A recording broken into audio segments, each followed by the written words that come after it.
Hello everyone, welcome back to Kirklees Guitar School. In today's electric guitar lesson, I'm going to teach you how to play Roxanne by The Police. This is a great one for those of you that are studying bar chords, and it's got some good kind of like fretting and muting stuff that we can talk about. It's really worth your time. There's a full free PDF with the attached chord charts that you can download from the first link in the description. That'll take you to my website. Don't want anything from you, it's completely for free. You can download that, and every slide I show you in this lesson is going to be an excerpt from that PDF. So it's a good idea if you've got the means to print it off and work through it with me. It's definitely going to help you. If you like the way that I teach and you'd like to see some more of my teaching, I'd urge you to check out the second link in the description, which is to the Kirklees Guitar School Academy. The Kirklees Guitar School Academy is my membership platform where every lesson I teach here on YouTube has some additional resources to help you get it across the line, including a technical focus lesson for each song and a full playthrough, along with a whole selection of courses and extra materials that are not available anywhere else. You can get that with a 14-day free trial from the second link in the description. Check it out. Right, so what are we up against? There's a couple of scary looking chords in here, but we're going to be brave. A lot of bar chords. Andy Summers was a killer player, and if you're in the sort of intermediate stages of learning to play the guitar, The Police is a really good place to start. So we'll, like I say, get the PDF from the second link in, from the first link in the description. I'm getting my links all mixed up today, aren't I? And it'll be good to have these on hand. If you've been studying bar chords for a little bit and looked into sort of like extended harmony, major 7, minor 7 chords, you should be right at home here, but it's well worth a look. We've also got some power chords at the bottom end.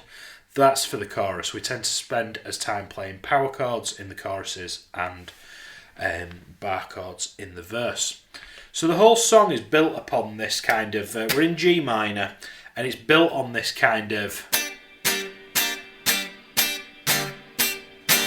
So what does that look like? How do we get that? Now, I've watched a clip of The Police in one of their reunion gigs. I was thinking something like 2008, and it was a really good example of. It was great to see up close what Andy Summers was actually doing. I lifted quite a lot from it. So you can play the G minor chord like this, but actually, he's just playing those 3 notes there. Now what I'm doing is I'm barring the 3rd fret of the G, the B and the high E strings with my index finger, and I play the chord and then I'll let go with this hand. This is called La Pompe.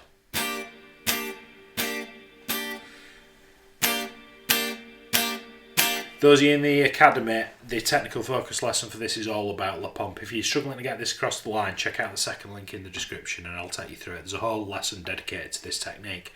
But essentially, I'm going to strike the chord with a short, sharp stab, and then with this hand, I'm going to let go.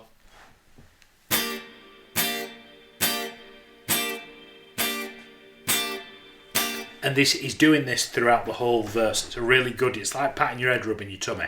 So for the first 2 bars of the piece, we're just sitting on that G minor and going 1, 2, 3, 4. 1, 2, 3, 4. We're then going to move. You'll hear the bass guitar come in. We do another bar of G minor. And then we go to D minor 7. Now, if we just have a really quick look back over here, we've got 2 D minor 7s. Can you see the 2nd and the 4th chord on the top line are both D minor 7? Now what Andy Summers does is in the first part of the verse and in the intro, he uses the D minor 7 down here, where he's essentially, it's like the top half of an F chord basically, where I'm barring the 1st fret of the B and the high E string, and then I'm using my middle finger. So it's like D minor, but we're getting that C note in there to make it a minor 7 chord, he says. But we need that open D string as well to make it. If you're struggling with that, by all means put that one in. When I'm playing in this on gigs, I play this one because it's just easier for me to remember. But in the means of transparency, this is what he's doing. It's how he plays it. We do 4 stabs on G minor, 4 stabs on that D minor 7. It's a little bit tricky getting that open string in there. If you're struggling to mute that open string, just focus on the top 3, which is how I'm playing it right now. We're then going to go up to E flat major 7, which is, where are we? 3rd chord in. If you learn to play it Under the Bridge by the Red Hot Chili Peppers, that shape comes up. I'm actually going to do a lesson on that in the not too distant future because it's a banger. I'm going to do the same there, 4 stabs. You can see the common theme here, can't you? It's just the chords that are changing. So we've got G minor, D minor 7, E flat major 7.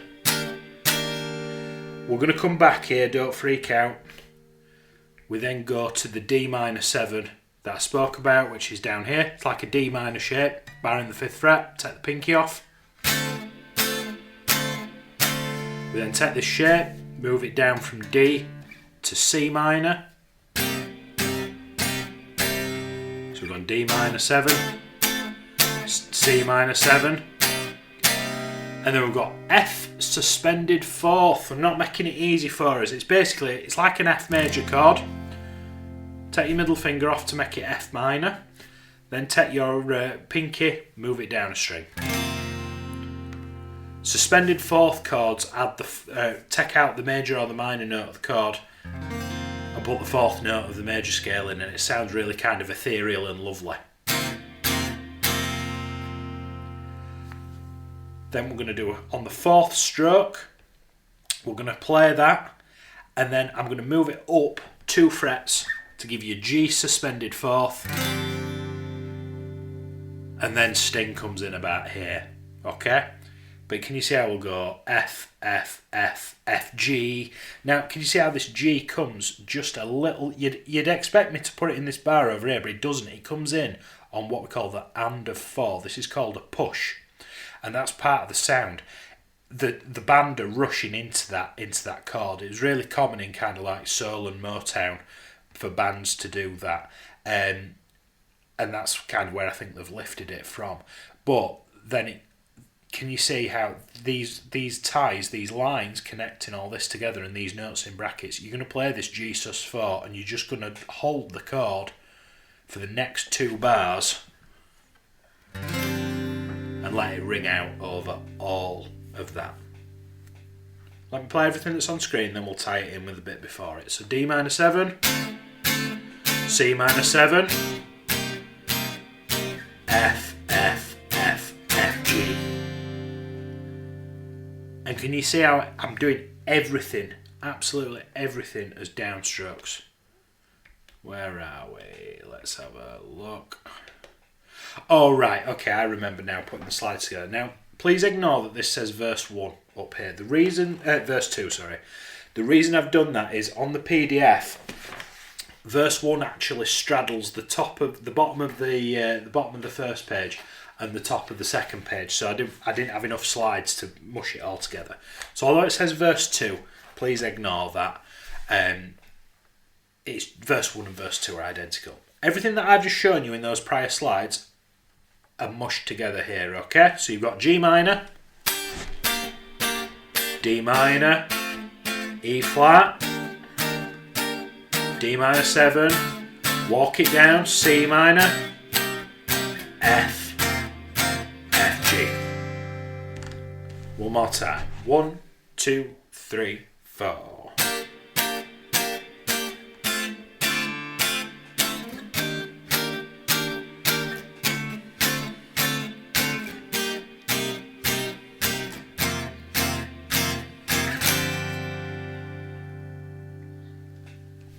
So that's verse 1.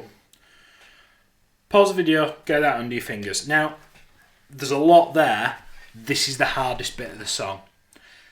Any of those kind of like sort of really parts are all based on that progression, okay? That's the hardest bit to get under your fingers for the song, but then the rest of it, it's all downhill from here, okay? So make sure you spend enough time there and really focus on getting that La Pompe technique dialed in. It's well worth your time. I use that technique all the time. particularly anything kind of 80s, I use it a lot. So moving on from verse 1, we're on page 2 now, and you'll see something titled pre. Pre stands for pre-chorus. We're getting ready for the chorus. It's a variation on what we already know from the verse, and it's the same chords but just sort of mushed together in a different order. So you see how we're starting on C minor to F, G.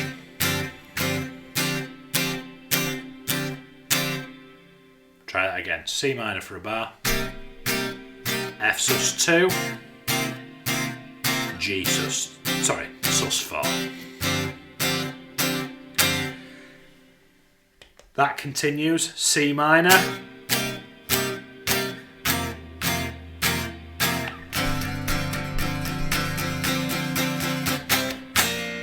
and it builds up to the chorus, which looks like that, which we'll talk about in a second. But can you see how we keep it fairly uniform? Start at the pre, move on to the second line. We've still got essentially the same chords, but on the second time round, we're gonna drop the sort of La Pompe technique, and we're gonna start playing in quavers 1 and 2 and 3 and 4 and. But I'm sort of focusing on the lower sort of 4 strings of that chord. And can you see underneath, it's got palm muted. It's called a crescendo. Can you see the jaws opening at the bottom, underneath the tabs at the very bottom of the screen down here? So what that means is, over here, we're playing at the same volume that we played everything else at, but we're gradually going to get louder and louder and louder and sort of build up to the big release of the chorus. If I play from the beginning, and I'll over-exaggerate what I mean. So you've got C minor, F sus4,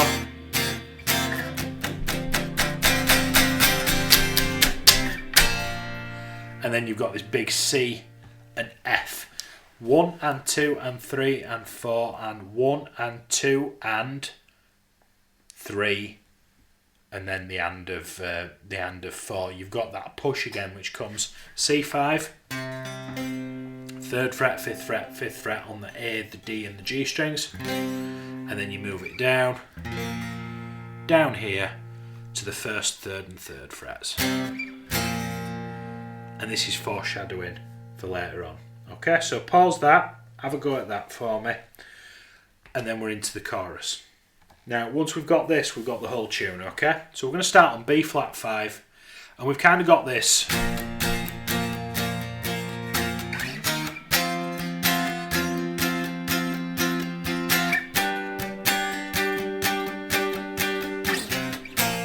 We're sort of slipping and sliding between all these power chords, which once you kind of get the format in your head, it makes a lot of sense, but initially it looks like a lot to unpack. So we're going to play a B flat 5, A string, 1st fret, 3rd fret of the D, 3rd fret of the G. I'm going to play 1 and 2 and 3 and 4 and all downstrokes. I'm then going to play 5 downstrokes of that B flat still. I'm then going to move up to E flat, so I'm taking the same shape, and I move it up to 6, 8 and 8, E flat 5. I'm going to stab there, and then I'm going to take it up 2 more frets to F5. So I've got B, Roxanne. They'll always sing Roxanne, Roxanne. The chords, and the bass does it as well, the chords kind of mirror the lyrics. So you got Roxanne, turn on the red light, Roxanne, sit on that F chord, Roxanne. Can you see how it does it over here again? But we're sticking on the F, and then you move it up 2 frets to that G. Roxanne, Roxanne. And you see it'll do it again. It'll do it again later on. Once you kind of, that clicks, have a go with the recording or the backing track in the Academy. It will really help you get this under your fingers. B flat, E flat, F, all downstrokes, F, G. you sit on that G chord, C, B,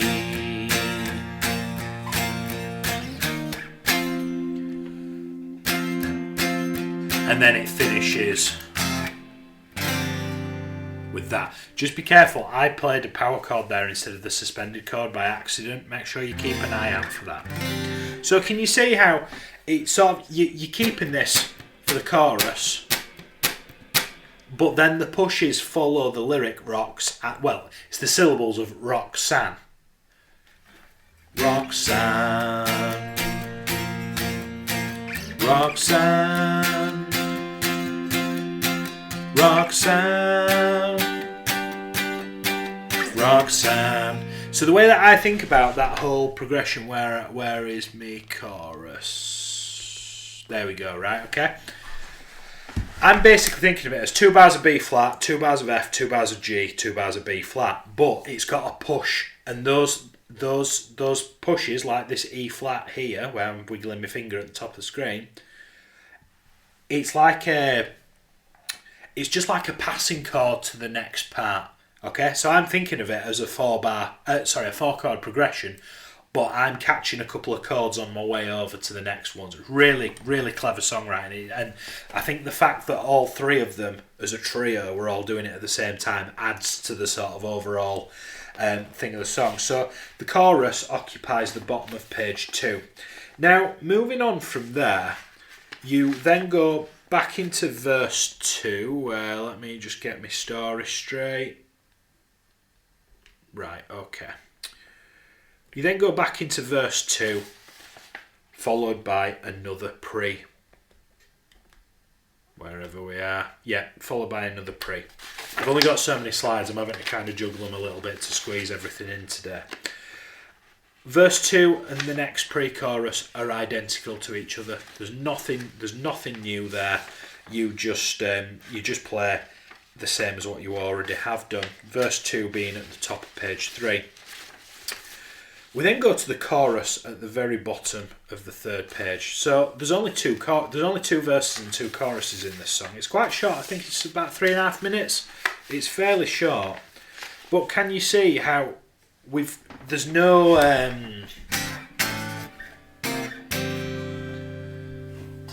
there's none of that in the second chorus, and that's because it fades out in the record. Now, you see what I mean about having this sort of like 4 chords. You got a B flat to F, and then it sort of uses this 6-bar thing and goes round and round and round, and it essentially loops round that chorus until the end. There's nothing here that we haven't previously discussed in a prior chorus. Okay, it's just they've had to chop 2 bars of it off to make it cyclical, so they can go round and round and round. So have a go with that. It does take a little bit of patience to learn, does this one. I had to learn it for a band a long time ago, and I was really stoked to learn it, and then once I started picking it apart I was like, oh, this has got quite a lot in it actually. I promise you it's a really good study. If you're a Police fan, definitely learn this song. What am I using tones wise? Well, I'm using my Chord Cortex today for the tones. I'm using a Strat. Now, Andy Summers typically was well known for using a Telecaster with a bridge pickup, a neck pickup with a humbucker in his Telecaster. Any live clips I've seen that I've taken sort of inspiration and trying to sort of like dissect what he's doing, he's playing a red Strat. So I thought I'd get my Strat out today. I'm just using the neck pickup, and I'm using a Fender Twin with just a splash of reverb. I actually think the less stuff you pile on this, the more it'll encourage you to play it with good technique. So I would just, if you're using the Boss Katanas, I'd just use a clean tone on your Boss Katanas or Mustangs or whatever you're using. So we've done, I did Message in a Bottle a couple of weeks ago. I've now done Roxanne. What Police song should I look at next? Let me know in the comments. I'll see you next week for another electric guitar lesson. Thank you so much.